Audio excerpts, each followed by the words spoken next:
বাংলাদেশ বর্তমান সরকার অন্তর্বর্তী সরকারের কাছে এই দেশের সমস্ত মানুষের, সর্বস্তরের মানুষের, এমনকি হিন্দুদের মধ্যে যারা সনাতন ধর্মাবলম্বী, তারাও তাদের সামনে নিরাপদ নয়।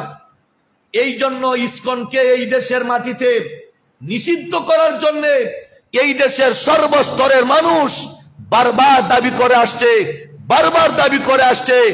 আমরাও বলি বর্তমান সরকারের কাছে এই দেশে ইসকন নামক জঙ্গি সংগঠনকে নিষিদ্ধ ঘোষণা করা হোক। কথা বলেন ঠিক কি না? নিষিদ্ধ ঘোষণা করা হোক।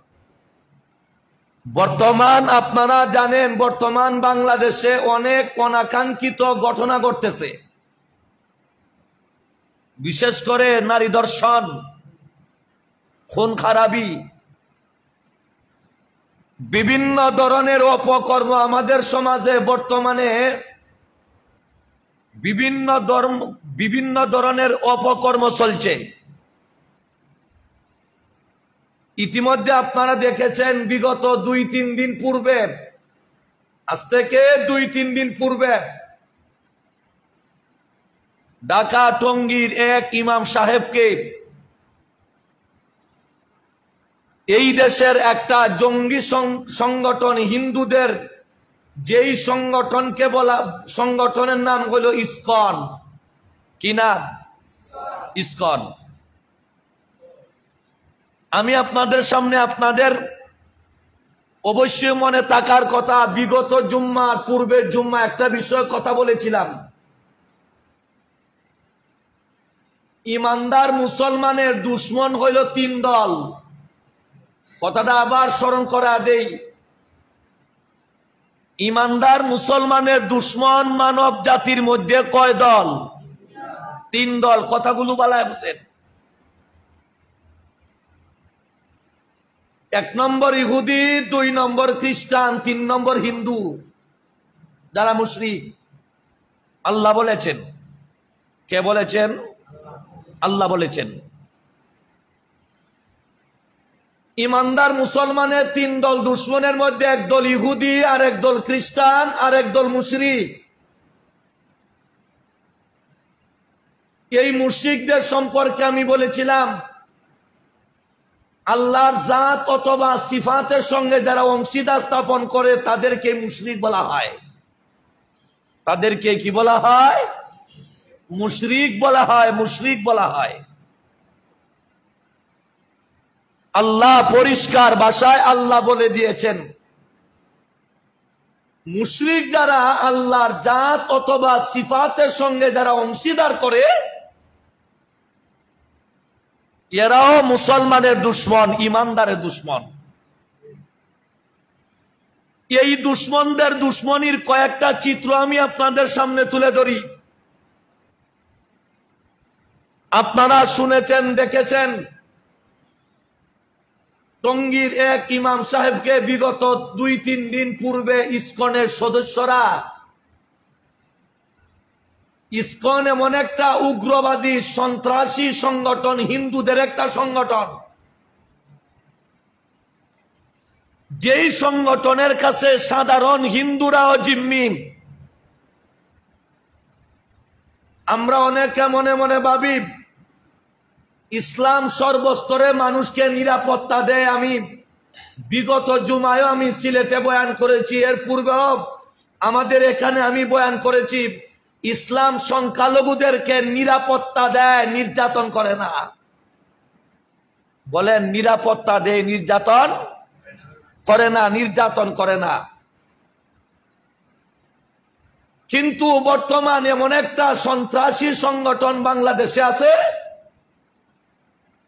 উগ্রবাদী হিন্দুদের একটা সংগঠন, যাদের কাছে সাধারণ হিন্দুরাও নির্যাতিত। সেই সংগঠনের নাম হচ্ছে ইসকন। সংগঠনের নাম, কিছুদিন পূর্বে তারা সেই ইমাম সাহেবকে বারবার চিঠির দ্বারা হুমকি দিয়েছিল। ইমাম সাহেব তাদের রূপরেখা নিয়ে বিভিন্ন সময় আলোচনা করে থাকতেন। এই জন্য তাদের ইমাম সাহেবকে বারবার তারা হুমকি দিতে শেষ পর্যন্ত আজ থেকে 3 দিন পূর্বে ইমাম সাহেবকে তারা গুম করে নিয়েছে। কোথায় নিয়েছে উনার কোনো পাত্তা নেই। শেষ পর্যন্ত গতকাল আমরা দেখেছি, বিভিন্ন মিডিয়াতে আমরা দেখেছি, ইমাম সাহেবকে বাংলাদেশের এক প্রান্তে ওয়াটার সাইটে একদম শিকল দিয়ে আবদ্ধ করে ইমাম সাহেবকে রেখে দেওয়া হয়েছিল। সেখান থেকে আইনশৃঙ্খলা বাহিনী ইমাম সাহেবকে উদ্ধার করে নিয়ে এসেছে।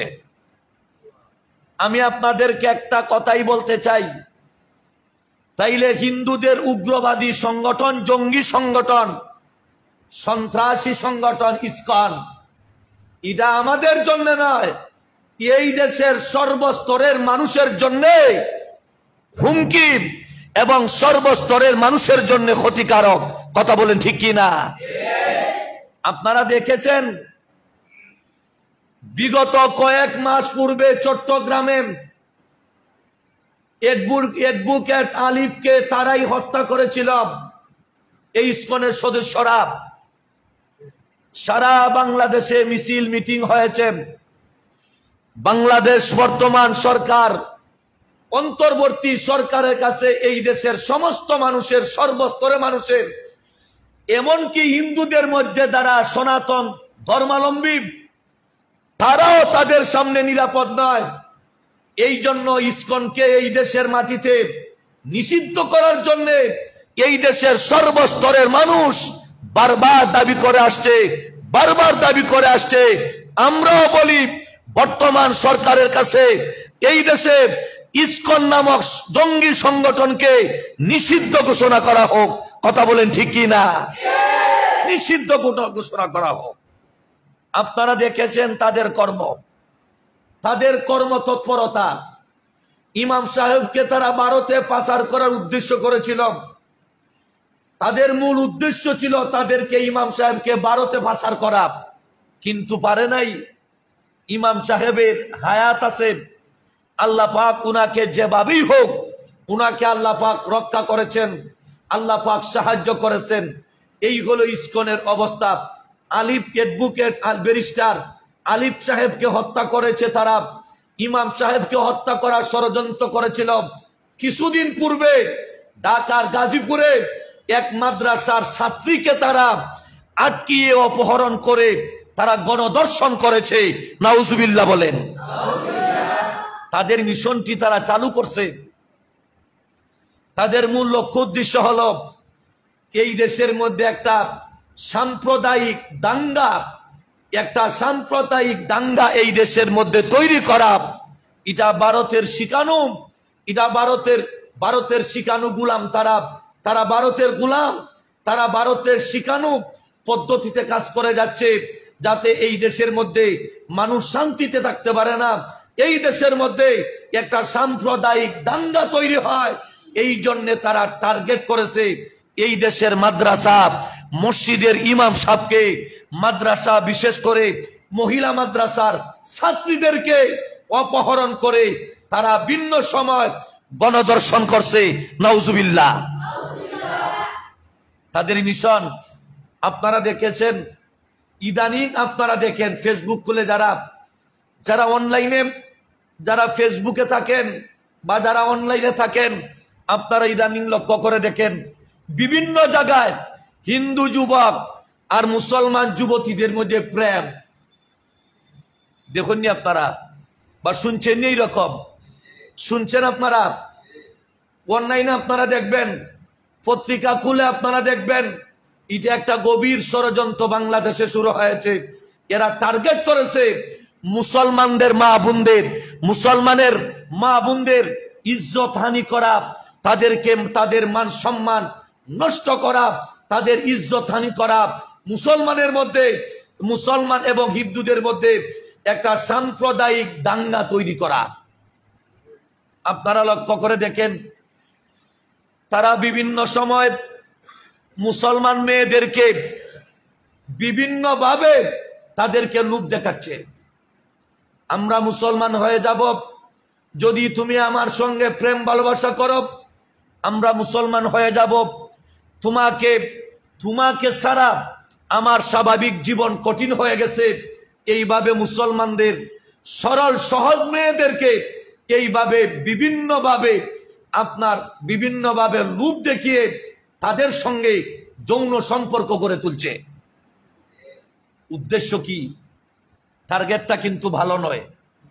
আসল টার্গেটটা হইল ইসলাম এবং মুসলমানকে কলুষিত করা এবং মুসলমান এই বাংলাদেশের মধ্যে একটা সাম্প্রদায়িক দাঙ্গা তৈরি করে গোটা বিশ্বর মধ্যে দেখিয়ে দেওয়া যে বাংলাদেশের মধ্যে সংখ্যালঘুরা নিরাপদ নয়, বাংলাদেশের মধ্যে অন্যান্য ধর্মাবলম্বীরা নিরাপদ নয়। এই জন্যে এই দেশটাকে একটা ধ্বংসের দ্বারে পৌঁছাইয়া দেওয়া তাদের লক্ষ্য উদ্দেশ্য। এই জন্য আমরা বলবো, অতীতে বিভিন্ন জায়গায় এই সমস্ত কর্মকাণ্ড ঘটেছে। এই দেশের উলামায়ে কেরাম, সর্বস্তরে তাওহীদি জনতা এই নিয়ে বিভিন্নভাবে সরকারের কাছে দাবি করেছেন। আসলে সময় স্বল্প, আমরাও আজকের এই আমাদের এখান থেকে আমরা ছোট্ট একটা দাবি, এই দেশের মধ্যে হিন্দুদের উগ্রবাদী জঙ্গি সংগঠন এই দেশে নিষিদ্ধ করা হোক, এটা আমরাও চাই। কি বলেন, ঠিক না? সেই দাবি আমরা পৌঁছে দিতে চাই। অন্যথায় হেফাজতে ইসলাম বাংলাদেশের ডাকে ইসকনকে নিষিদ্ধ করতে যেই কর্মসূচি ঘোষণা করা হবে, ইনশাআল্লাহ আমরা প্রত্যেকটা কর্মসূচিতে